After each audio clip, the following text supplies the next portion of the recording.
Dernière démonstration de la matinée avec Patrice Cristofini. Bonjour monsieur, vous êtes le directeur de la e-santé pour l'Europe chez Huawei.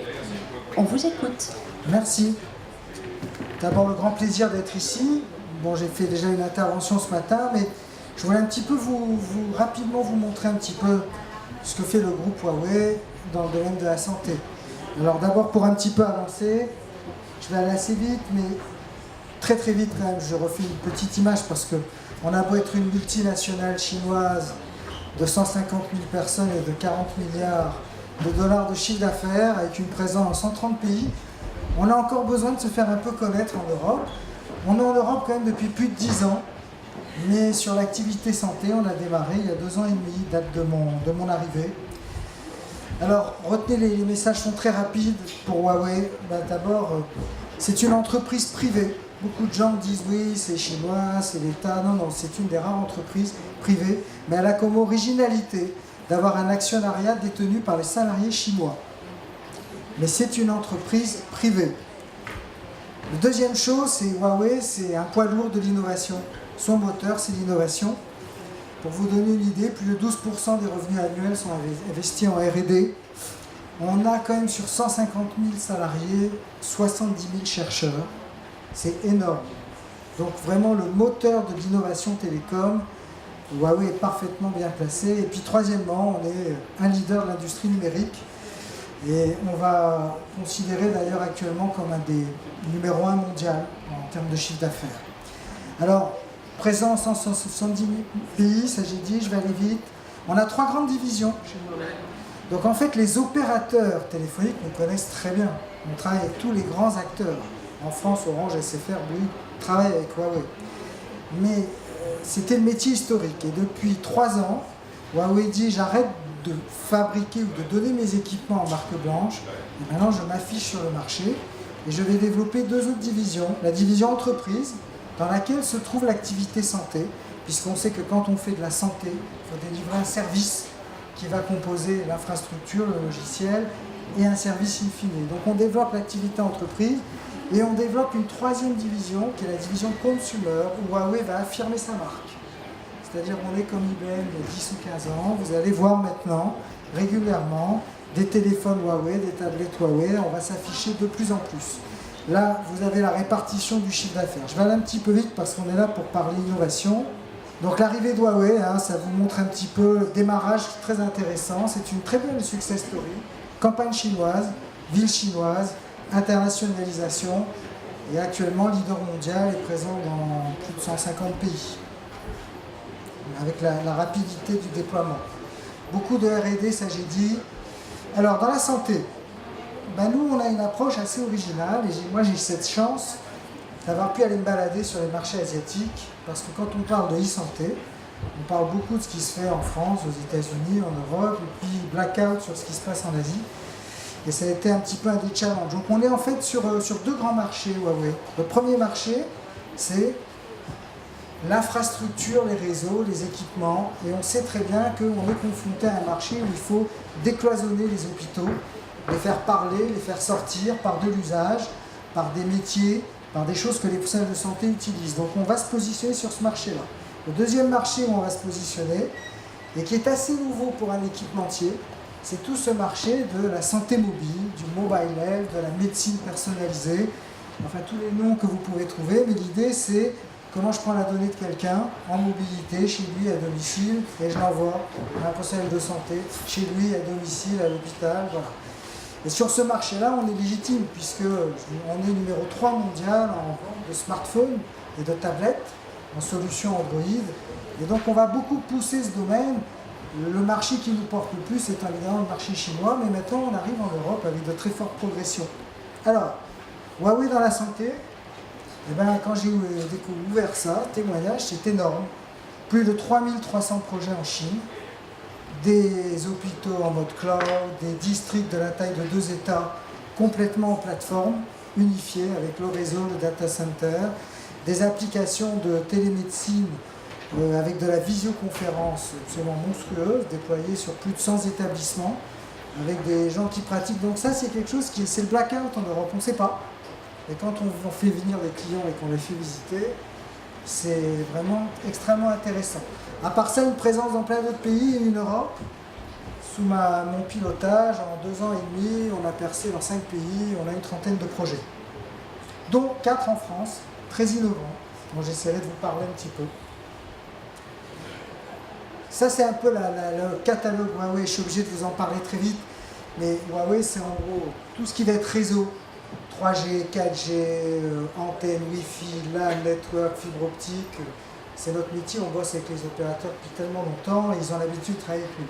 Deuxième partie qui est moins connue, c'est la capacité à faire du storage. Des serveurs Huawei, d'après Gartner, est le numéro 4, un vrai challenger des grands acteurs.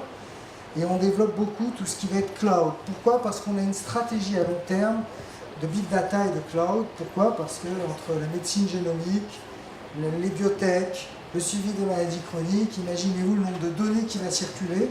Et Huawei veut se positionner sur ce secteur haut de gamme. Donc on a des partenaires, Intel, Atos, en Asie-Pacifique, on a toute une offre alternative aux équipementiers américains dans ce domaine-là. Troisième grand secteur, tout ce qui va être visioconférence, téléprésence. La visioconférence, Huawei l'a transformée avec des petites caméras qui se mettent dans n'importe quel bureau, avec des écrans tactiles, faciles à utiliser. Ça se prête très bien dans le marché de la santé, parce qu'il faut que ce soit simple, facile à utiliser, et avec une très bonne qualité en haute définition.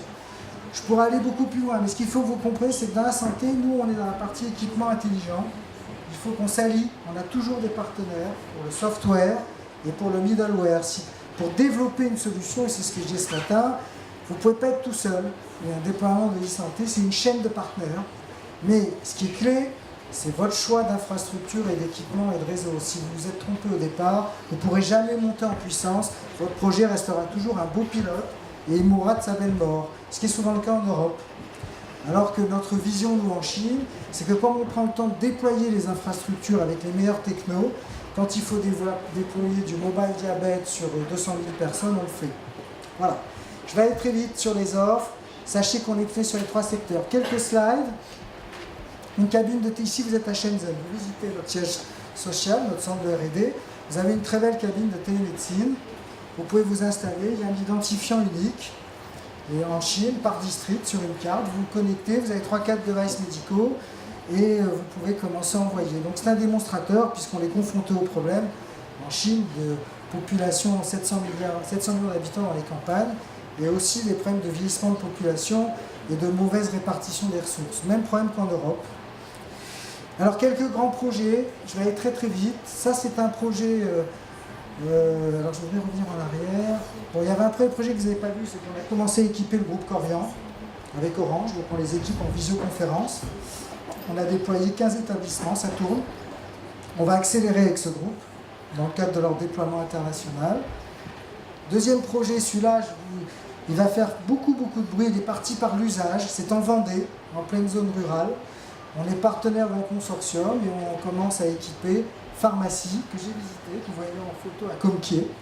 Donc il y a des stations de visio, des équipements avec des devices, et le rôle du pharmacien avec les 2 médecins du village pour donner les premiers signes, contacter. Donc les patients peuvent venir, le pharmacien joue un rôle important. On connecte aussi les EHPAD, y compris à l'INVIO, en visioconférence.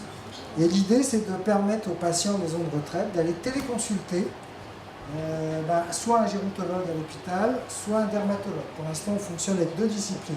C'est un démonstrateur. Il a été financé, la CPAM l'a financé.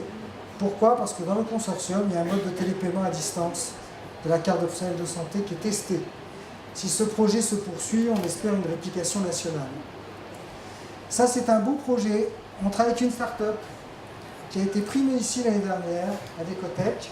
Télééchographie robotisée, modèle économique trouvé. On déploie visio et robots pour faire de la télééchographie à distance à Lannemezan, entre la prison et le centre hospitalier. Voilà, communiqué de presse est sorti. Évidemment, on a très le modèle économique. C'est un mariage d'une start-up française, leader mondial dans les algorithmes mathématiques et la robotique, et la visioconférence Huawei. Après, je vais aller très vite. Alors, je ne veux pas vous... J'ai tant de références que je vais arrêter là la présentation. Je vais vous présenter un petit film de 3 minutes sur ce qu'on fait dans la télémédecine. qui va un petit peu illustrer. Allons-y.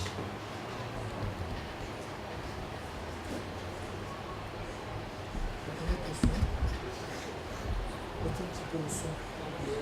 Sur la couche, mais mettez un peu. Oh, pardon.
Voilà, vous avez vu un petit film qui montre ce que l'on fait tourner dans certaines situations. C'est l'offre idéale, bien entendu, projet par projet. Mais voilà, on est parti de l'hôpital, et maintenant nos réflexions, c'est d'aller au domicile. Mais l'approche au départ, elle a été forcément hospitalière. Et voilà un petit peu le genre d'application. Alors écoutez, j'ai plus beaucoup de temps, mais je vous montre la montre. Allez, je sais que vous m'avez demandé. Bon, moi, je ne suis pas un spécialiste, mais voilà. Voilà, une petite montre. Donc, c'est une petite montre. C'est ce qu'on appelle un bracelet connecté. Alors ce bracelet connecté, il rentre dans ce qu'on appelle la stratégie du self-quantify. C'est-à-dire qu'on s'évalue sur à la fois le nombre de pas, on peut s'évaluer sur son rythme de sommeil, sur ses calories brûlées. Tout ça, ça se connecte à une petite application qu'on télécharge sur Android, alors un téléphone Huawei ou n'importe quel autre téléphone. Ça, c'est la CNP6. On peut suivre, programmer. La grande nouveauté de ce bracelet, par rapport à ce qu'il dit sur le marché, c'est que vous le déconnectez, là, et vous avez une oreillette qui fait téléphone Bluetooth. Donc vous pouvez parler en Bluetooth, soit vos SMS, soit vos appels. C'est le premier bracelet qui fait cette techno. Il y a d'autres acteurs qui arrivent. Le bracelet peut encore améliorer un petit peu son ergonomie, mais vous voyez, on commence un petit peu à avancer. Deuxième solution, je vais très vite. Je ne vais pas vous en parler, vous l'avez vu hier au Trophée de l'innovation, l'application Observia pour l'observance dans les 22 000 pharmacies françaises se développe sur tablette Huawei. On est rentré dans le modèle économique. C'est ingrat, mais sachez que pour modifier Android, rentrer sur une application médicale, vous allumez la tablette, ça arrive direct dessus, ça nécessite beaucoup de développement et de R&D. Il faut remasteriser complètement une tablette. Les gens croient qu'il suffit d'intégrer un logiciel comme ça. Il y a du travail, nos équipes de R&D l'ont fait, et on est rentré dans le modèle économique, qui était quand même important, parce que Huawei travaille avec des startups, mais il faut que le modèle économique soit là. Voilà, je vous remercie. J'aurais pu en parler beaucoup, mais retenez une chose, c'est l'innovation et la recherche qui fait que les entreprises deviennent fortes. et pouvoir durer dans le temps. Voilà, à bientôt, merci. Merci à vous, Patrice Christofini, merci beaucoup. Le showroom n'est pas fini, on se retrouve tout à l'heure dès 14h30 pour de nouvelles démonstrations. À tout à l'heure, bon appétit.